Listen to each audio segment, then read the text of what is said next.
Donc dans cette vidéo, nous allons voir le tracking 2D. Simple, efficace, very fast, très facile à mettre en place. En quelques minutes, vous allez pouvoir associer les deux, l'arrière-plan et l'avant-plan, afin qu'ils soient concordants. Donc on commence tout de suite. J'ai juste avant, j'ai juste fait quelques notes j'ai juste ajouté deux notes de colorimétrie, rien de bien spécifique. J'ai juste, vous voyez, changé un peu le gamma en allant vers le bleu. Rajouter un petit peu de multiply. Je vous montre, hein. C'est voilà, c'est juste pour éclaircir un petit peu. Et le color correct, j'ai juste baissé un tout petit peu la saturation, mais là j'ai rien fait de spécial. J'ai pas voulu faire grand chose. C'était juste pour avoir une meilleure visibilité. J'ai fait ça juste comme ça.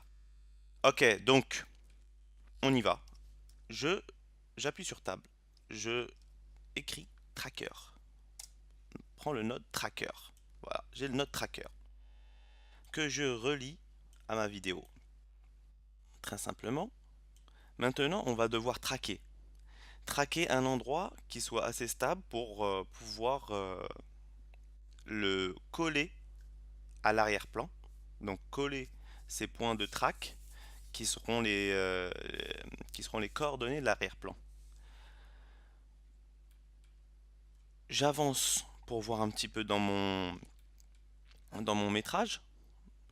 J'aime bien ces points, vous voyez, qui sont au-dessus là du bâtiment. Je vais commencer par essayer à ce niveau-là. Vu que c'est en arrière-plan, ça permettra au niveau du mouvement de la caméra, d'avoir une bonne correspondance avec l'arrière-plan. Donc, vous avez vu, j'ai fait Add Track, ça me rajoute un petit marqueur que je situe au niveau de l'angle. Hop. Je clique bien sur Translation, Rotation et Scale. C'est-à-dire que là, ce sont toutes les coordonnées en fait. C'est sur l'échelle, la rotation et la position. À ce moment-là, j'ai le menu du tracking ici qui est visible. Vous le voyez, il est apparu. Ici, on va l'évoquer brièvement pour un exemple simple. Il se peut que dans d'autres vidéos, on l'évoque un peu plus en profondeur, mais vous allez voir, c'est très facile. Maintenant, pour traquer, ce sont les commandes ici présentes qui vont permettre de traquer. Vous voyez, track to end, track next, si on veut traquer image par image. Mais si on veut traquer vers l'avant, on utilise ces outils-là. Et si on veut traquer vers l'arrière, c'est-à-dire le métrage, si vous êtes à la fin du métrage, vous voulez traquer vers le début, vous utilisez cela. Donc moi ici, j'ai placé mon tracker et je vais traquer jusqu'à ici, vu que la fin de mon métrage est à 450, mais pour éviter que ce soit trop long, j'ai réduit, comme vous le voyez, ici, mon métrage, je l'ai limité à 240. Donc, je vais aller jusqu'à 240. Pas besoin d'aller jusqu'au bout, c'est juste pour montrer l'exemple. Mais après, bien sûr, ceux qui veulent faire un exemple sur une plus longue période, c'est à vous de gérer cela. Donc, je fais OK. Et hop, vous voyez, là, il est en train de traquer. Il traque. Il traque. Là, je peux constater en direct s'il y a des mouvements. Est-ce que euh, c'est bon? Est-ce qu'il suit toujours le point ou est-ce qu'il sort du point, etc. que j'ai choisi, bien sûr. Et là, quand on voit que ça n'a pas trop bougé, quasiment pas, on peut se dire que là, la solution est bonne. Peut-être un point, ça peut paraître insuffisant pour placer après mon arrière-plan. Je rajoute en général, des fois, on peut mettre deux, trois points pour pouvoir les accrocher à l'arrière-plan et que ce soit beaucoup plus propre pour que la solution, c'est-à-dire une fois qu'on aura tous les, euh, tous les trackers auront traqué la surface définie, choisie, et à ce moment-là, on va faire une addition, c'est-à-dire que le logiciel va faire une addition quand on va sélectionner tous les points, et on va créer une solution qui va devoir soit stabiliser, soit justement suivre soit garder ces points pour les accrocher aux coordonnées et afin de ne pas bouger. Vous voyez, l'arrière-plan, pardon, sera collé à ces points de track, à ces coordonnées pour que l'image ne bouge pas. Enfin, ne bouge pas par rapport à ces points, bien sûr. Donc là, j'en ai fait un. Je vais en rajouter un deuxième. Je rajoute un deuxième.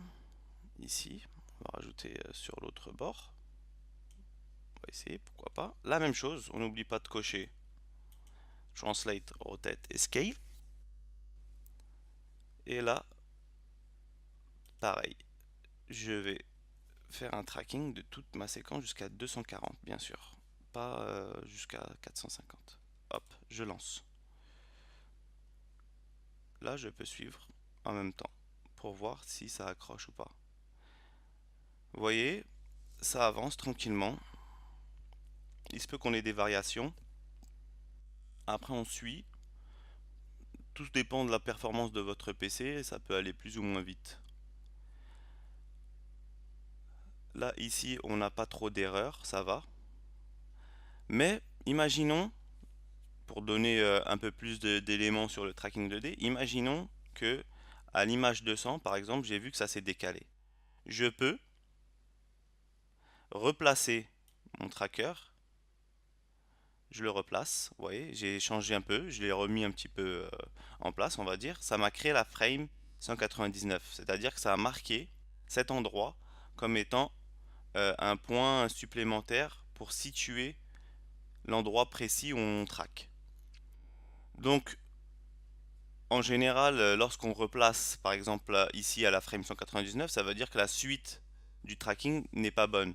Donc, si je veux effacer toute la suite du tracking, je fais Clear Forward. Donc ça va m'effacer tout ce qui avait été traqué après. Si je veux effacer là à l'arrière, c'est clear, vous voyez, pour backward. C'est la même chose, c'est très simple. Voilà. Après ici, c'est pour effacer.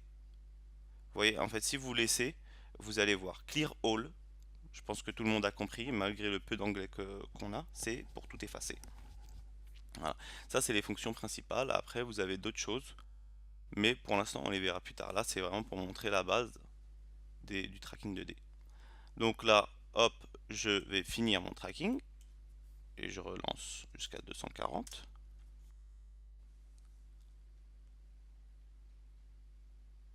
Voilà. Maintenant que j'ai mes deux trackers qui fonctionnent bien, je les sélectionne. Je vais aller dans Corner Pin, ici, enfin sur la barre où il y a plusieurs modes. Les modes, on les verra au fur et à mesure. Pour l'instant, ce qu'on a besoin, là, c'est de Transform Match Move. Vous voyez, il y a d'autres choses, mais on les verra dans des cas aussi spécifiques. Pour comme ça, au lieu de donner des théories et qu'on n'arrive pas à voir exactement c'est quoi, là, on va les voir dans des cas spécifiques. Donc là, on utilise Transform Match Move. Ça va permettre de coller justement l'arrière-plan à ces deux points. Une fois que j'ai sélectionné, je fais Create. Vous voyez ici, un node est apparu. Donc ce node-là, vu qu'ici on a notre arrière-plan, ce node-là, je vais le caler devant mon transform et mon reformat. Le transform, peut-être je n'avais pas utilisé dans la vidéo précédente, mais le transform permet de pouvoir agrandir ou réduire notre arrière-plan. Vous voyez, sur la rotation, l'échelle, les points de position, etc. Voilà, un node très basique. Donc une fois que j'ai collé maintenant